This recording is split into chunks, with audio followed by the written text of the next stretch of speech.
दोस्तों, क्या होता है जब आप अपनी पूरी जिंदगी एक सपने को हकीकत बनाने में लगा दें, मगर बाद में पता चले कि हकीकत तो खुद एक सपना है और अब तक जो जिंदगी आप जी रहे थे वो आपकी अपनी जिंदगी भी नहीं। ऐसा ही इस कहानी में मिशेल वेबर के साथ होता है। वो एक अलग ही दुनिया में रहती है जहाँ के नियम हमारी दुनिया से बहुत अलग है। चैनल को सब्सक्राइब करना ना भूलें। कहानी की शुरुआत होती है मिशेल को दिखाते हुए, जो अपने होटल के मैनेजर बनने का सपना देख रही है। उसे यकीन है कि आज वो ये जॉब हासिल कर लेगी। उसकी मुलाकात अपने बॉस रिजी से होती है। रिजी प्रमोशन देने में हिचकिचा रहा था, मगर मिशेल स्मार्ट थी। कहती है कि उसने सालों से यहाँ काम किया है, उससे बेहतर कोई इस होटल को नहीं समझ सकता, इसलिए सिर्फ वो ही सौदे के लायक है। वो रिजी को एक होशियार क्लर्क की कहानी सुनाती है कि कैसे वो अपनी बातों से लोगों को इम्प्रेस करता था, जिस पर रिजी हंसने लगा और कहता है कि मैं समझता हूँ तुम भी उस होशियार क्लर्क की तरह हो, इसलिए ये जॉब तुम्हारी हुई। वो उसे मैनेजर का पेन देता है और कहता है कि तुमने अपने लिए सही जिंदगी चुनी है। मिशेल के लिए ये बहुत खुशी की बात थी। कई साल से उसने यहाँ काम किया। स्टाफ उसे मुबारकबाद देता है। सभी खुश है कि वो उनकी नई बॉस है और आज से ही वो अपना काम संभालने लगती है। रिसेप्शन पर आते ही वो देखती है कि दो गेस्ट शिकायत कर रहे थे। उन्हें जो रूम मिलना था किसी वजह से उन्हें वो ना मिल सका। खैर आते ही मिशेल उन्हें होटल का सबसे बेस्ट रूम देती है, जिससे गेस्ट काफी खुश हो जाते हैं। पहले ही दिन वो सब कुछ बहुत अच्छे से संभाल रही थी और स्टाफ भी उससे बहुत इम्प्रेस है। कॉफी ब्रेक में वो अपने पति को कॉल करके खुशखबरी सुनाती है। उसके पति का नाम कार्ल था। उसे भी बहुत खुशी हुई। कहता है कि मुझे पता था तुम ये कर लोगी। ये दोनों इस बात को सेलिब्रेट करने का सोचते हैं। बातें करते समय मिशेल की तबीयत अचानक से बिगड़ गई। उसे ये सब धुंधला नजर आने लगा और उसके कान भी बज रहे थे। जब मिशेल आंखें खोलती है तो उसके आसपास के लोग रुक चुके थे। वो सभी आसमान की ओर देखकर बिल्कुल फ्रीज हो चुके थे। ये देखकर मिशेल घबरा गई। वो होटल से बाहर निकलती है। आसमान में एक अजीब से गोल आकार की मशीन प्रकट हुई थी। लोग जैसे ही उसे देखते फ्रीज हो जाते। मिशेल चिल्लाती है और कहती है कि कोई भाग क्यों नहीं रहा? क्या हमें भागना नहीं चाहिए? आखिर यहाँ हो क्या रहा है? तभी एक औरत मिशेल के पास आती है और पूछती है कि डाउन टाइम कितने समय तक रहेगा। मिशेल को समझ नहीं आता वो किस बारे में बात कर रही है और फिर अचानक वो भी उस गोले को घूरते हुए फ्रीज हो गई। ऐसा लग रहा था जैसे उसकी आत्मा उसके शरीर को छोड़ देती है। ये देखकर मिशेल के रोंगटे खड़े हो जाते हैं। वो फौरन अपने घर की तरफ भागती है। फिर हमें नैरेटर दिखाया जाता है, जो इस अजीब सी दुनिया के बारे में हमें समझाने की कोशिश करता है। वो कहता है कि मिशेल ने अपनी जिंदगी में सालों की मेहनत की है ताकि वो यहाँ पहुँच सके, लेकिन अब उसकी दुनिया बदलने वाली है। वो जिस दुनिया को जानती थी वो पूरा सच नहीं था। घर आते समय मिशेल को एक पुलिस वाला मिला। वो उससे पूछती है कि क्या आप बता सकते हैं यहाँ ये सब क्या हो रहा है और हमें क्या करना चाहिए? पुलिस वाला बिल्कुल भी घबराया हुआ नहीं था। कहता है कि ये तो मेंटेनेंस का दिन है, हमें बताया गया था इस बारे में, क्या आपको याद नहीं? और जैसे ही वो पुलिस वाला आसमान की ओर देखता है, बाकी सबकी तरह वो भी फ्रीज हो गया। घबराई हुई मिशेल जैसे ही घर आती है अपने पति को आवाजें लगाने लगी। ये देखकर उसकी जान में जान आई कि कार्ल बिल्कुल ठीक है।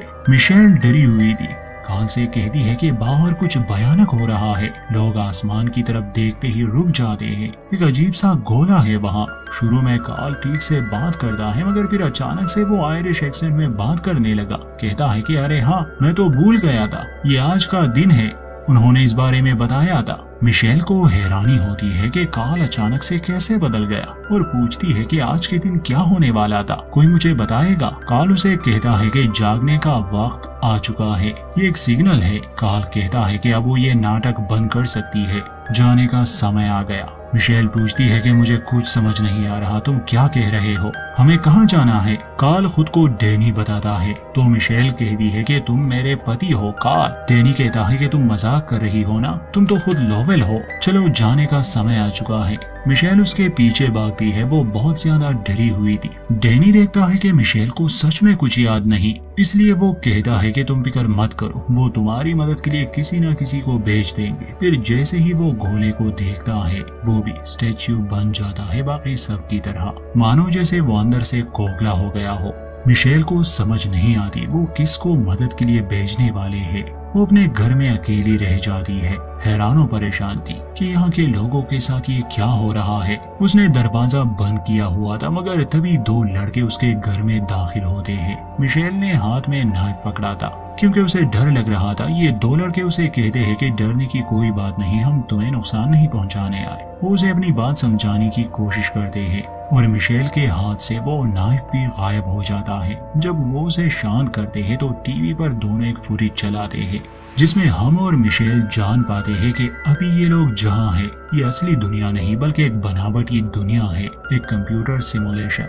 यहाँ जितने भी इंसान हमें नजर आते हैं असल में उन्हें कैरेक्टर कहा जाता है, जैसे गेम्स में होते हैं। असली दुनिया में एक डिवाइस की मदद से इंसान किसी एक कैरेक्टर से जुड़ जाता है। वो एक ऐसी जिंदगी का मजा ले सकता है जो वो असली दुनिया में नहीं कर सकता। हाँ, यहाँ पर मारदार नहीं होती। आप एक शांत सी सोसाइटी में रहते हैं मगर आपको वो बनने का मौका मिल जाता है जो आप हमेशा से बनना चाहते थे। वैसे इस तरह के कॉन्सेप्ट से हम अनजान नहीं। द मैट्रिक्स की एक पूरी ट्रायोलॉजी इस पर बेस्ड थी। मिशेल वेवर का कैरेक्टर एक मर्द चला रहा था, उसका नाम लॉवेल था। जब इंसान नींद में रेम स्टेज पर पहुंच जाता है तो वो अपने माइंड के किसी भी किस्म के कैरेक्टर को बना लेता है, जो चाहे बन सकता है। फिर इस सिमुलेशन की दुनिया में उनका एक अवतार बनाया जाता है जिसके जरिए वो यहाँ जिंदगी जीते हैं, बिल्कुल एक असली इंसान की तरह। बस इस सिमुलेशन का सिर्फ एक ही उसूल है, एक बार आपने खेलना शुरू कर दिया तो आप अपने कैरेक्टर से बाहर नहीं आ सकते।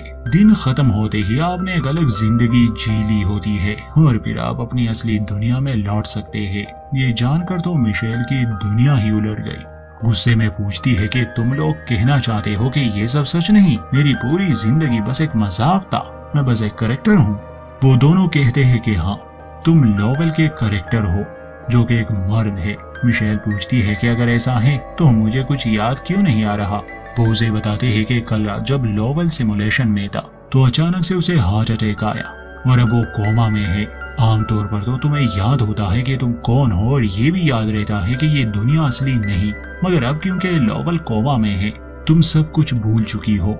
ऐसा सिस्टम में पहली बार हुआ है, इसलिए वो इसे ठीक करने की कोशिश कर रहे हैं और अगर वो खुद इससे लॉग आउट नहीं कर पा रहे तो उन्हें जबरदस्ती लॉग आउट करवाना पड़ेगा।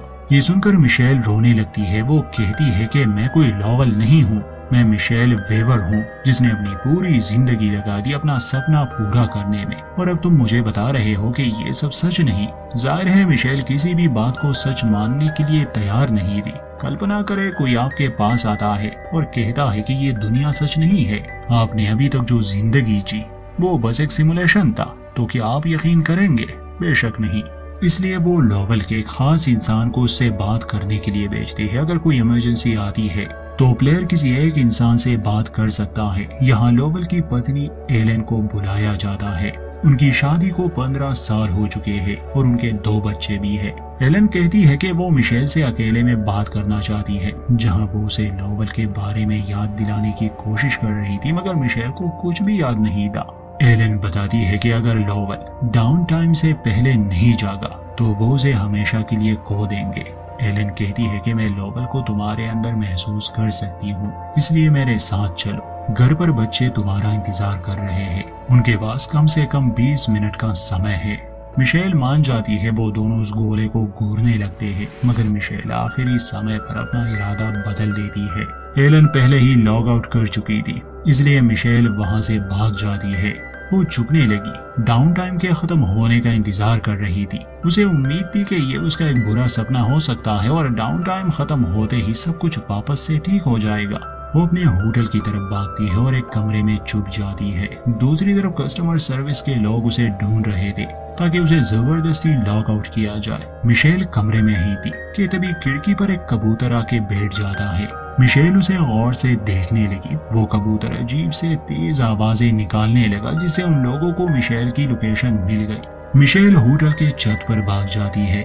जहां उसकी मुलाकात कस्टमर सर्विस मैनेजर टॉम से हुई। वो सिस्टम में खराबी के लिए मिशेल से माफी मांगता है। वो बताता है कि सिमुलेशन में छोटी मोटी खराबी तो वो हर रोज ठीक करते हैं, मगर उसके साथ जो हुआ काफी बुरा है। टॉम कहता है कि अगर वो चाहे तो इसी दुनिया में रह सकती है अपनी पहचान के साथ। तब मिशेल कहती है कि वो वापस जाना चाहती है अगर ये सब सच है तो। टॉम बताता है कि अब ये मुमकिन नहीं, नोवेल का लाइफ सपोर्ट हटा दिया गया है। अगर तुम यहाँ से डिस्कनेक्ट हो गई तो असली दुनिया में ऐसा कोई नहीं जिससे तुम्हारा दिमाग जुड़ सके। इसलिए वो चाहे तो डाउन टाइम से पहले लॉग आउट करके हमेशा के लिए खत्म हो सकती है, मतलब कि मर सकती है, या फिर मिशेल के रूप में सिमुलेशन का एक खास कैरेक्टर बनकर रह सकती है जिसे कोई कंट्रोल नहीं करेगा। वो अपनी मर्जी की मालिक होगी। मिशेल को कुछ भी समझ नहीं आता, मगर वो कॉन्ट्रैक्ट फॉर्म पर साइन कर देती है। जाने से पहले टॉम कहता है कि बस एक रूल का ख्याल रखना, हमेशा कैरेक्टर में रहना। उसके जाते ही डाउन टाइम पूरा हो जाता है और दुनिया भर से लाखों प्लेयर्स सिमुलेशन में लॉग इन करते हैं। जैसा कि बाद में वो गोला भी वहां से गायब हो जाता है और सब कुछ पहले जैसे बन गया। मिशेल अपने होटल वापस आती है, मगर एक सच जो अब वो जानती थी कि ये दुनिया असली नहीं। तभी एलन एक कमरा बुक करने के लिए आई। मिशेल मुस्कुराकर उसका वेलकम करती है। ऐसा लगता है कि उसने अपनी पहचान को कबूल कर लिया है और आगे की जिंदगी वो काफी अच्छे से जीने वाली है। यहीं पर इस कहानी का अंत। वीडियो अच्छी लगे तो लाइक करें, अपनी राय दें और चैनल को सब्सक्राइब करना ना भूलें।